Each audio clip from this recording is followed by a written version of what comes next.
Таджикистан на 12-м. Киргизия приближается к финишу.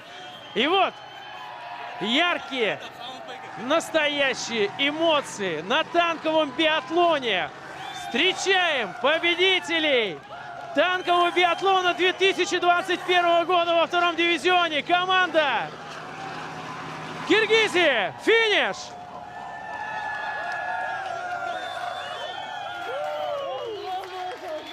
Два часа 16 минут и 51 секунда.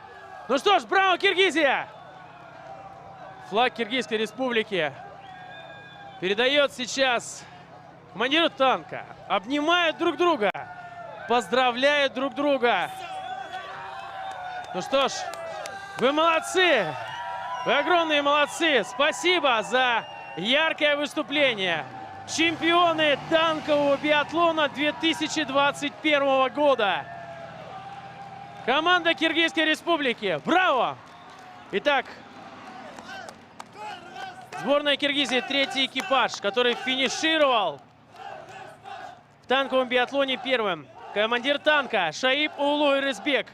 Наводчик-оператор сержант Тимирлан Алымбеков и механик-водитель сержант Улу Тыналы. Чемпионы 2021 года. Команда Киргизии.